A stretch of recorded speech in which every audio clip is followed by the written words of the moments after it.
Good afternoon. My name is Monique Copeland. Today, I would like to challenge you to open the door of opportunity for our early childhood education classrooms by giving training on instructional technology to our teachers in the 2018-2019 school year. Now, a lot of early childhood educators, as well as educators in other grades, have some concerns or some fears about putting technology in the classroom. Well, the top two fears include children not having enough social interaction with each other and there being a decline in student teacher interaction. Essentially, that they will use technology just to babysit children and never talk to them. However, I would like you to explore the potential today as we go through this presentation, as well as you have read the district technology plan for early childhood earlier.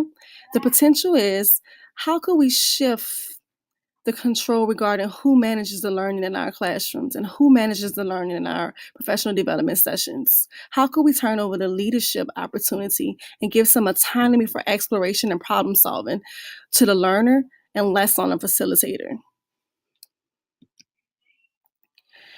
And back in 2014, DCPS offered blended learning in K through 12 to introduce technology into the K through 12 classrooms.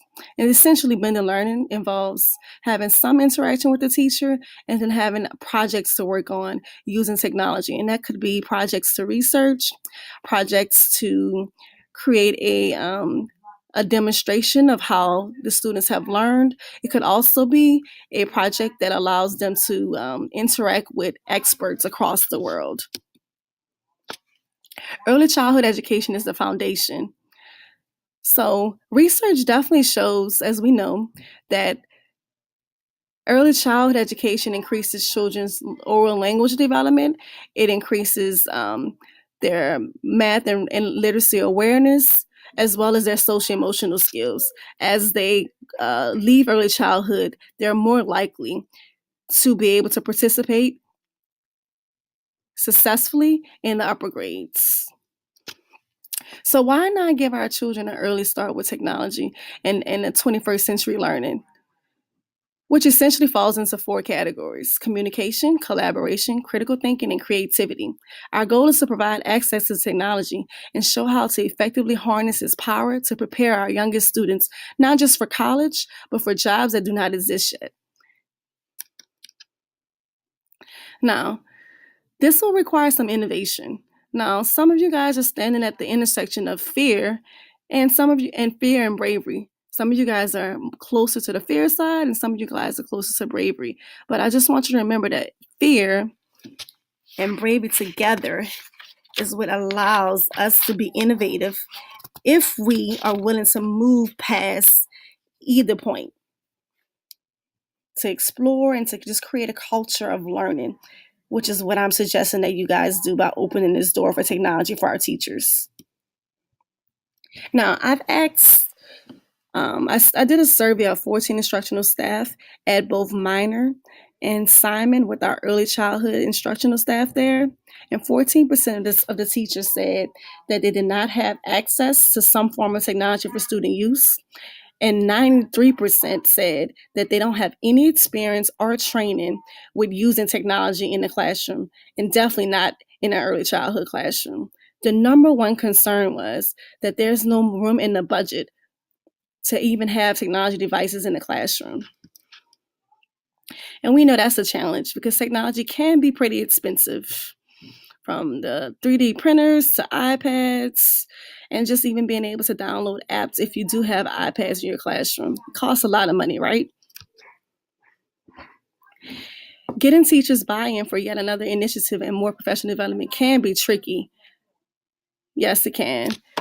But according to Daniel Pink's theory, it is important to start off any initiative or any learning opportunity based on intrinsic motivations as opposed to extrinsic. So in terms of teacher development, that would be allowing teachers to be curious and explore, allowing them to to explore their own interests that they originally would like to do, or their own personal goals and what they want to improve in their classroom, as opposed to giving them stipends or forcing them to to engage in a topic that we want them to. Therefore, I'm suggesting that we do ECE Discovery Tech PD sessions, in which teachers will be able, at minor assignment, as the pilot schools, will be able to volunteer to come to these sessions to explore the topic of instructional technology. And let's just see what that could look like.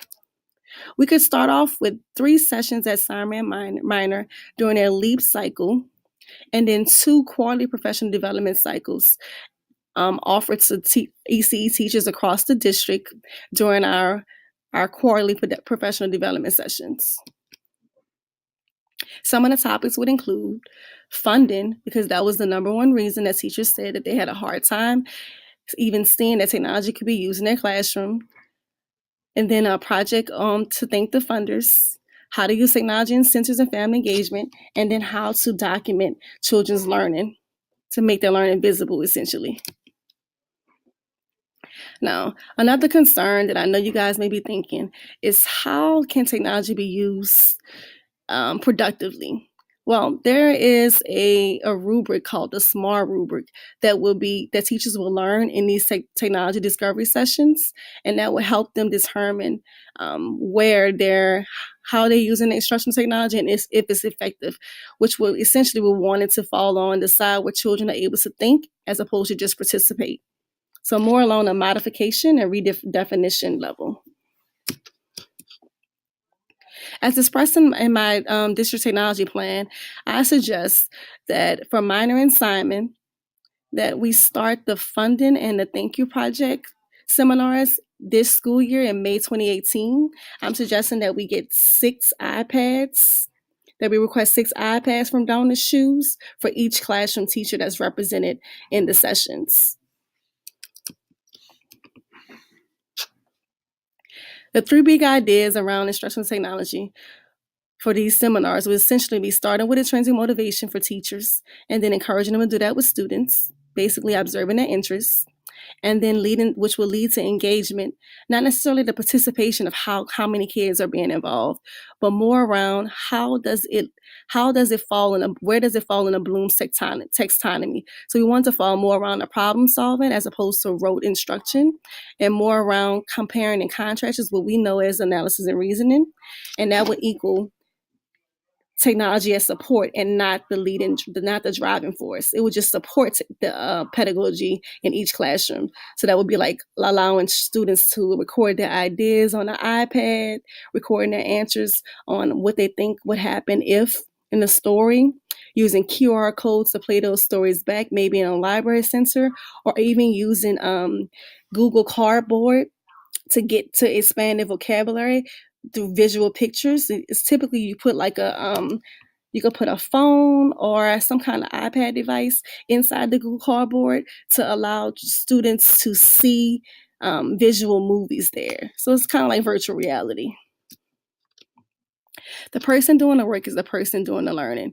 That's pretty, I believe that we all could agree on that. So that's the central focus of these sessions, would be allowing the teachers to do the work, to explore some of the applications, to analyze their lesson plans according to the SMART rubric, to make sure that technology is being used as support and not as the driving force. Now, I know it could get tricky because the internet has so many ideas on there, but the key is that the teachers would explore technology applications to design assignments rather than be provided with a list of 1 million applications. It will be all around innovation. We don't want to leave out our curriculum and the things that we have been working on in our professional development trainings this school year. So concept development will be one, and instructional formats, making and learning accessible to all students. Let's connect, unite, and amplify our power. Will you give early childhood teachers an opportunity? Will you let ECE classrooms in the technology world? I look forward to answering your questions. and I'll talk to you soon.